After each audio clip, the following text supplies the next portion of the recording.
On today's expose, I wanted to talk about Trevor Fitzroy, who we saw last week in One Man's Worth.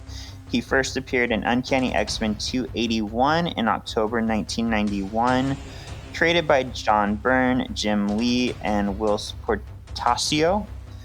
He has the power to basically drain people of their life essence to open portals into time and space.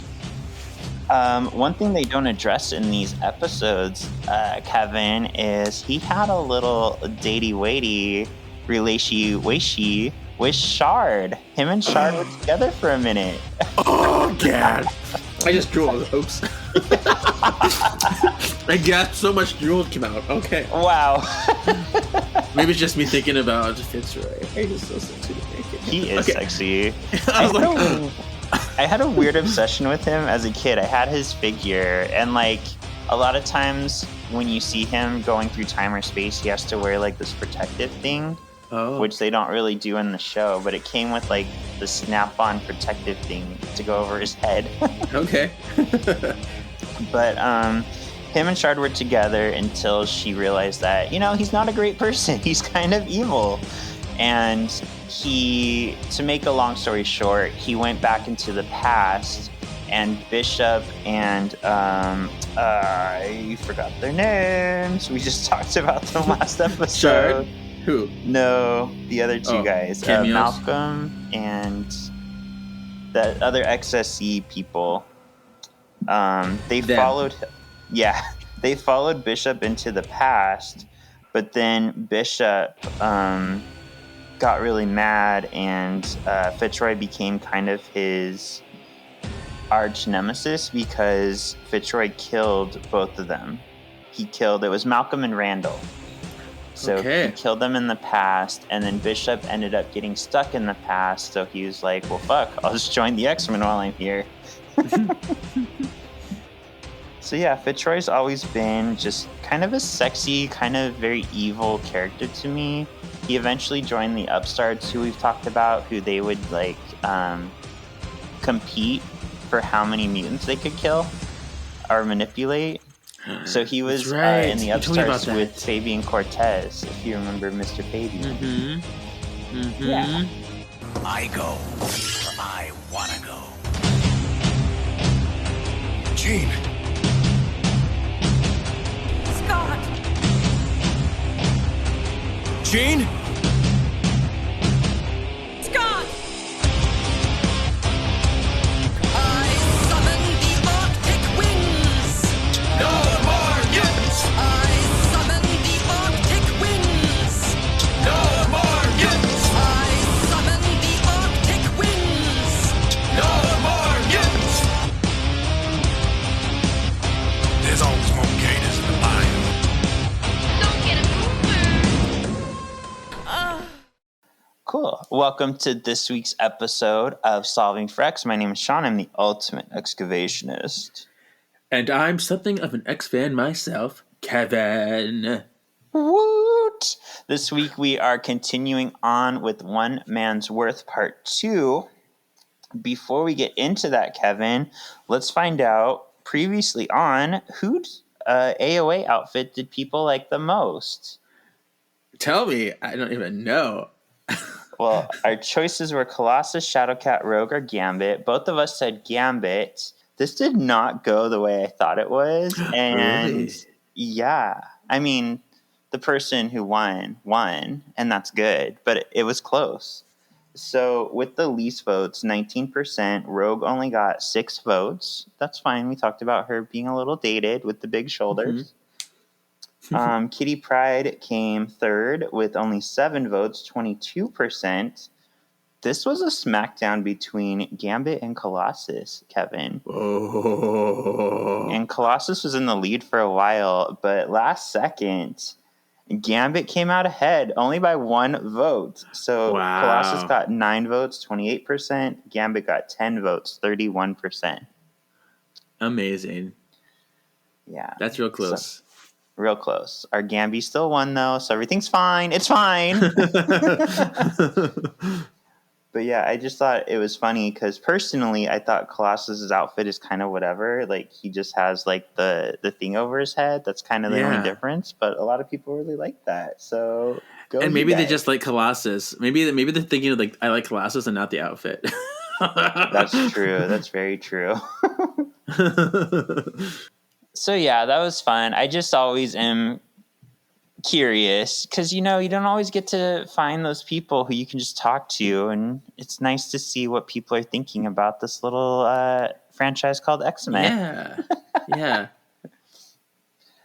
So great. So One Man's Worth Part 2 aired 1 week later on September 16th, 1995, written by Gary Greenfield, directed once again by Larry Houston. Shall we get into it? Yes, we shall. Let's do it. And I almost kind of wish that, like, instead of 1959, it was 1955, just for like a wink, wink, nod, nod to Back to the Future. We were only 4 years off. I know. And Jumanji was 1995 or 1969, 1969 and 1995. Interesting. Oh, yes, interesting. That's a hysterical number. It's hysterical. So we return to our scene on May 11th, 1959. Bishop, Shard, Wolvie, and Storm run to save Xavier, but it is already too late. The bomb easily dispatches Xavier. Ooh, he did. Yeah. The X-Men try in vain as pieces of the dorm and Xavier rain down on them. Bishop blames Wolverine. Just then the cops show up with the bartender. Ugh. Yeah, I hate the bartender. Fuck off, His bartender. fat potato face, too. Yes. What is that? Storm storms up a whirlwind from the heavens to engulf these misguided souls and blows them away. Shard suggests going back to the future and then coming back minutes before to save Xavier. My head. It gets so confusing. Uh-huh.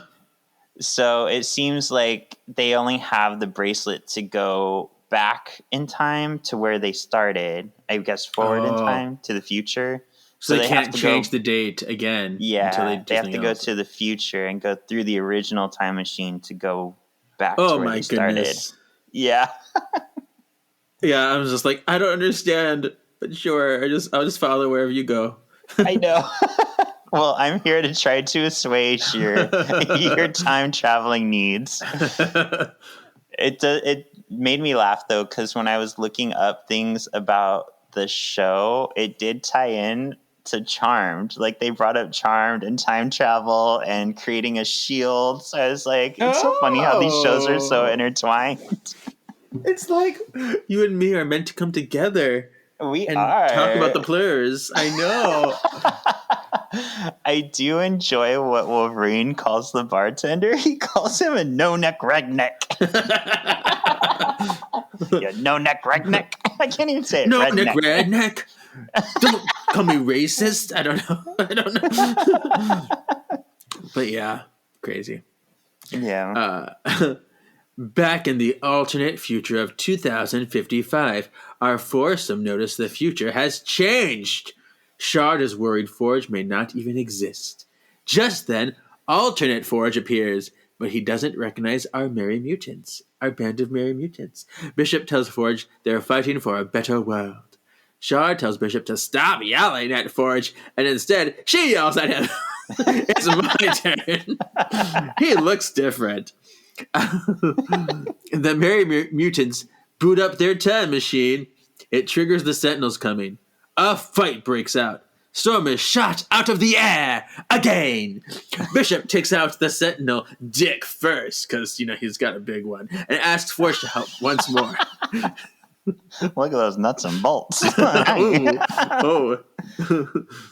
So this very much reminded me of the Days of Future Past movie. Like, ever since finding out that Bryan Singer based a lot of the movies on the TV show, I'm like, you totally just stole the scene, didn't you? Do you remember the scene I'm talking about? I think I saw that movie twice. I don't remember. It's in the beginning. They are about to send Wolverine to the past. Oh, so it's when they're all fighting and stuff? Yeah, and it's like Bishop, Blink, Storm is there. Warpath Warpath is there. Storm, Yeah. Iceman. And yeah, they're all fighting the Sentinels as they're trying to send Wolverine back. And they're like, if we succeed, none of this will happen. So it's very much the scene. Yeah, nice. I remember that. Yeah. And just to point out, the Forge right here, right now, Age of Apocalypse Forge. Ta-da, there we go. Love it. T-I-double-go. Okay. But we're not here to talk about Tigger. Right. All right. After Wolverine is banged up, taking down the last Sentinel, Storm mwah-mwahs on him. Meanwhile, the time machine is damaged. Do you like the mwah-mwahs? I was like, what is that mean? Oh, like, oh, kissy, kissy. Kissy, kissy. Kissy Christmas room. Which reminds me, there was that scene in the last episode when Storm was flying through the windows and the couple was kissing and they're like, oh, there's someone out the window, don't let us hear see. Oh yeah, that's right. The last episode. I don't know, I just thought about it now, but there you go. Yeah. I know, it's been a whole week since we recorded that, Kevin. Yeah. Oh. Forge is afraid if he fixes the time machine, more Sentinels will come. If I fix it, they will come. Bishop pressures him to fix it fast. Forge gets to work. So I was thinking, this is 2055. So this is like 60 years after, 61 years after we've met Forge with X Factor. Yeah. How old is this man? That's, He may very well be as old as you, Professor. Yeah. He probably made some sort of tech to like preserve his youth. Or like age at a slower rate. Yeah. Yeah. All right. Scene 4. Back at Bad Guy Camp, Fitzroy and Nimrod show Master Mold what they have accomplished. It's crazy that this Master Mold is just still around doing stuff. Yeah. Master Mold wants to know what happened to our 4 friends. Fitzroy says they can't do anything. They're just 4 people. We have the whole world. Just then, Master Mold gets a report that the 4 are still alive and in the future. They can't do anything you say. Bitch, no, you lied to me. He's like, so go get them. And then he's like, leave us. And he's like, oh, wait. Come back here, little Nimrod thing. And he's like, okay. When they finish the mission, eliminate them. Oh, gasp. Fitzroy hangs outside Master Mold's door long enough to hear it demand Fitzroy and Bantam's death once they complete their mission. Ooh, they're in the know. They don't know they're in the know. Oofta. They don't know we know they know we know. So, yes. So we didn't really talk about it last week, but Fitzroy has made a deal that he will help Master Mold take out Professor X to ensure that they make a shitty future in order to kill all mutants, leaving Fitzroy as the only mutant left with power. That's ridiculous. What? What? Yeah. Why? Yeah. Why do you want to be the... Oh, that pisses me off. Why? I don't understand why do you want to be the only mutant. Yeah, this isn't like the strongest plot to me either for Fitzroy. I think it could have been more exciting. I feel like he could have better motivations that make a little bit more sense, because really... Yeah. I think he should have been working with Apocalypse or something like that. Yeah. Oh, well. Oh, well. Oh, well. Back at Forge's pad, Forge works through the night. Our 4 heroes offer their help by shouting at Forge from the sidelines. Sentinels show up to break up the party. The 4 engage in battle. The X team easily dispatch the Sentinels, and as a reward, Nimrod shows up. And then Fitzroy and Bantam. The time machine starts working again. Storm goes through, but Shard is shot. She urges Bishop and Wolverine to go without her, and they jump into the portal. So this is where they're like, Shard tells them, if you fix the past, you fix what happens to me. So that's why she's like, I'm betting all on you. Yeah. And I do also like this as kind of a nod to like Shard dies. Like if you know from the comics, this is our payoff in the show as well. Yeah. Yeah.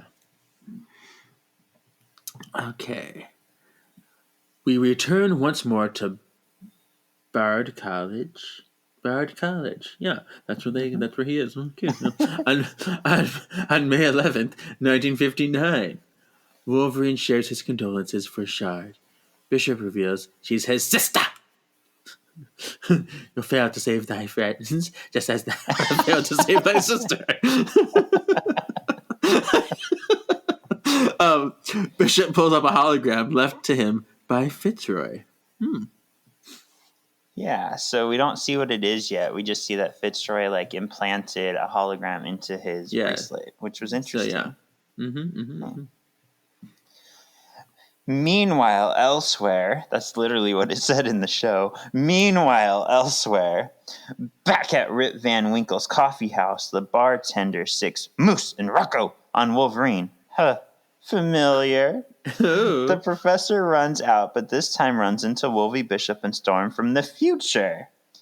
This is where it starts getting hard to explain. Yeah, so how many of them are in this timeline right now?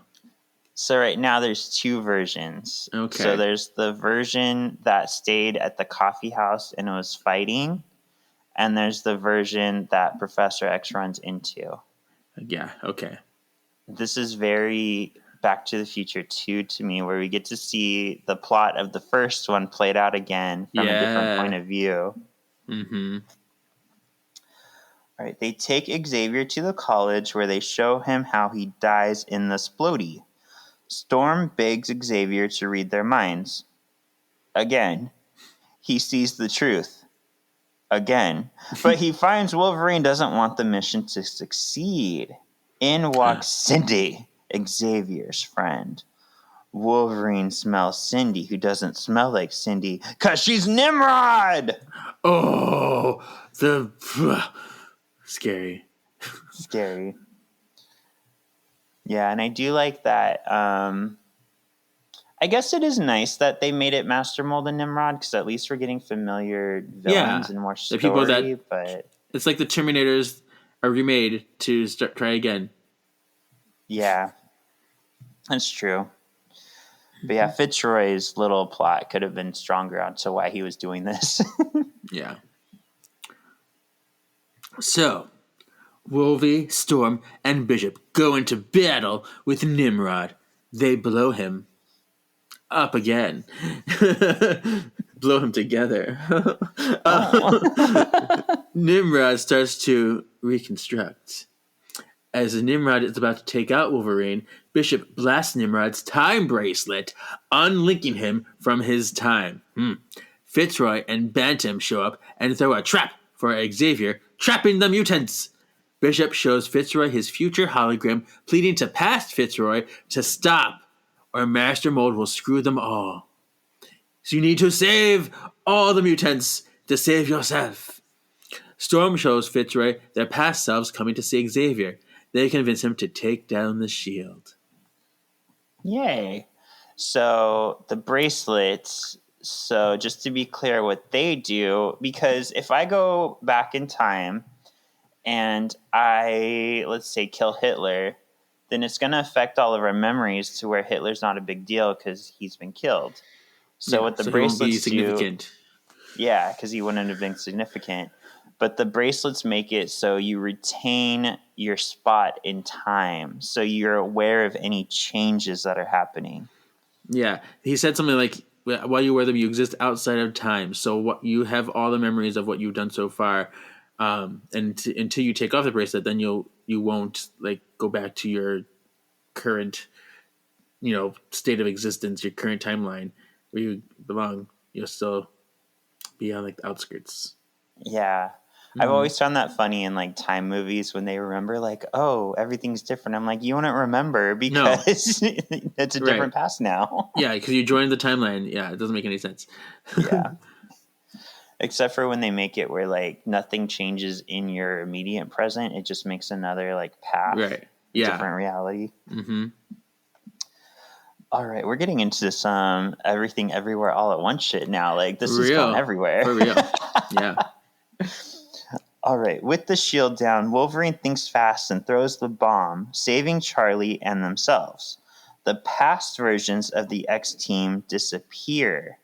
Bantam saves Fitzroy from Bishop. Fitzroy absorbs Xavier's strength and he opens a portal to the future. You'll be fine in a few days. Yeah. So since they saved Xavier, the past versions, it's giving me a headache. The past versions disappeared because they never had to go back to save him since he was saved. Yeah. Yeah. Huh. Ooh. But then if they never went back to save him, then he wouldn't have been saved. I know. But yeah, this hurts. is where... Yeah, and that's interesting too that the past versions are wearing the bracelets, but they are affected. Yeah. Mm-hmm. Okay, I'll stop talking about it. Left alone in the past, Bishop marvels at how Xavier can be so important to the future. Storm and Wolverine come together for Lev time. They wonder what will happen to them now that their future is erased. Bishop tells them once their bracelets run out of juice in a few days, when Xavier wakes up, they'll be absorbed into the time stream. Bishop bounces. Storm and Wolverine embrace as they shut down their bracelets, ready for oblivion. They kiss like magic, as the memories of the future slowly erase along with them. Oh, my heart. This is heartbreaking. My heart. I know, and I'm almost like, would it have been better for them just to live out a few days in the past? Or, like, is it better just to get it over with? Yeah. Ooh. I mean, for the show's sake, it's better to see it happen. But, yeah. Right, we need to get a move on. Yeah. Yeah. But, yeah. And it's almost like, I don't know, I wonder what happens to them. Do they just revert to the Wolverine and Storm we know? Or do they just wash away in the time stream? Yeah. That's a question. Back in the present, but the good normal Xavier, but the good one, like he's still alive. Storm and Wolverine are having a picnic together. Storm gets the idea that Wolverine is flirting with her. Oh, you naughty boy. Xavier watches from afar and reflects on the Mohawk and X-Force versions of Storm and Wolverine, almost like he remembers that they helped him when he was younger. Oh. It's like, you look like friends I knew once upon a time. Yeah, so I wonder, like, how would that change his perceptions of when he was, like, forming the X-Men? Do you think he would have gone out of his way to, like, recruit Storm? Is that how he found her? Exactly. Yeah, because he saw her worth. Yeah. So, yeah, fun episode. We also went through that really quick because this is, like, a very action-heavy episode because we get most of the story in part one. Mm-hmm. Mm-hmm. So real straightforward. Yeah. So I guess we give our listeners, our sexy Xies, the gift of a shorter episode this week. Yeah. That's okay. That's okay. Just be more amped up for the next one. Yes. You want more? Give me more. Yeah. Ooh. All right, Brittany. So, did you like this episode? Yes. Yes, I did. A good continuation. Yeah, And same emotional, same future-y things. Yeah, it's a really nice ending to what we began last episode. I feel like episode 1, like, gave us a good amount of story to where we can really see the stakes and see what bad could happen if they don't succeed. So they did a good job in building this up, and I think it has a worthwhile ending to it too. Mm-hmm. Yeah. So I'm extreming it. Extreming it, for sure. Yay! I just love when you love my show, especially my favorite episodes of this show. Oh, Oh my! It's so cool. Okay. And I love that you've extremed it, even though Cyclops isn't even in I it. know. That's the one thing I was bummed about. Like, come on. This is like doing what the movies did to him. Just sidelining him. Yeah. I mean, I guess Wolverine does mention him. I'm assuming Dr. Summers is Cyclops since he Yeah. calls Jean Grey the nurse. Right. So, That's what I was thinking. yeah. But I But guess they didn't have time to throw him in. it's fine. We had that Cyclops like solo story, so it's fine. Oh, that abomination. I know you don't like it, but it's fine. It's fine. Who would you say is the MXP? Oh, I put my sexy Fitzroy. Fitzroy? Yes, I love him. I love him. I love his hair. I love his facial hair, his little goatee. I love his open shirt. I just want to like make many things with him. But he's beautiful. And I'm choosing him because he had the forethought to warn his past self, and he took the actions to save the day and team up with them and do as they say. Okay. You make a really good argument. He's close to my number one, but I am actually giving it to Shard because I feel like without her sacrifice, Bishop would never have left her, and she like banked everything on like my brother will be there for me. That's So I true. thought that was very powerful. Good. Nice. Did you see Kang? No. Good, he wasn't No. in it. What was your X Factor? Typical Plur timelines, alternate dimensions, alternate realities, offshooting things. I mean, this is typical of X-Men. It's typical of comic books in general. Like, this is just what they do. Yeah. I mean, it creates more characters because if we didn't have alternate dimensions, like we would never have gotten Miles Morales, who is now like That's true. such a cool Spider-Man. And like Rachel Gray or Rachel Summers, whichever name she's going by right now, we wouldn't have gotten her either, which is cool. Yeah. I said, and it took me a lot to not say this for the first episode, but I saved it for this one. The Storm and Wolverine romance. I love it so much. They are really cute. Yeah. Yeah, I do feel like the writers saw them in this episode, and that's what made them want to make them a couple in the comics, and they made them work so well, and they love each other so much, and you could see that in their sacrifice. So I just love the way it was handled here. I'm thinking about X-Men The End all of a sudden, because they were a couple in that, and Storm couldn't move or something. She was like in that weird like her body was in a round thing floating in the water. Do you remember that? Why couldn't she move? I don't remember. I read X-Men The End, but it was so long ago. Yeah. I can't remember. It was almost like her body was paralyzed or something, and she could still use her powers, but she was floating in a little silver tub thing, and Wolverine was just like, "Storm, my love." So just like that, huh? Yeah, Storm, my love. Storm, my love. So yeah, I don't know. Just came to me. Fun. I didn't know you've read some of the comics. Yes, girl. I have them over there in the back. Stop it. Yeah. I read some stuff. So for this week's question, not as heavy hitting as some of our other questions, but I just kind of want to know, like, what era would you want to live in? 50s, 60s, 70s, or 80s? That's such a cool question.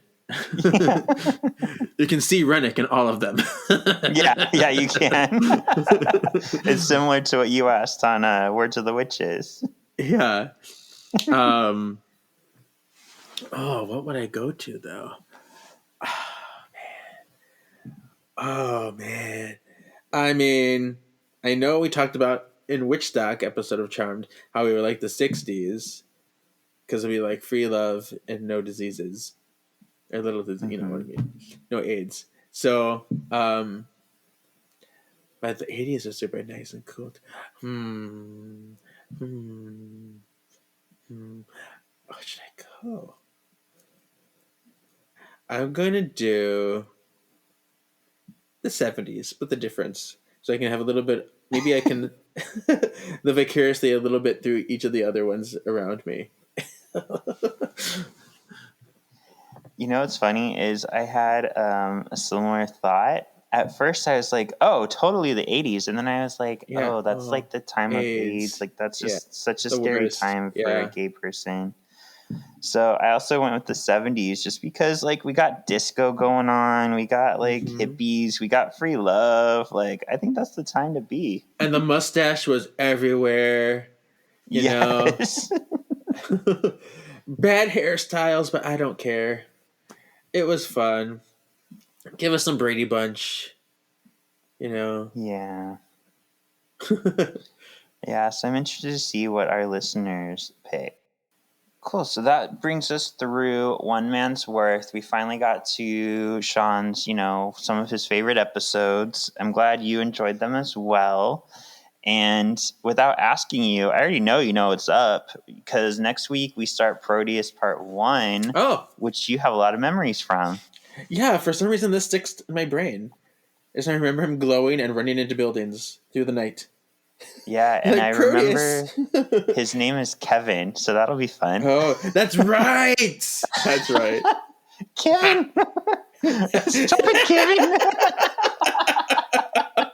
Oh, it's going to be great. I can't wait. It's going to be great. Cool. So, Kevin, where can people find you? Yeah. You can follow my personal Instagram at KGZ87. And you can find Shawn and I on the other podcast, Words of the Witches. Yay! You can find me on our reunion episode of Once Upon a Cult, where the four of us get together and talk about the whole show on our last episode. You can find me on Marvelous Galaxy of Disney, or you can find my book on Amazon, which is Real Dream of Waking. Yeah. Blah! Ta-da! Amazing. Ta-da! Thank you for listening. We'll see you next week. See yas.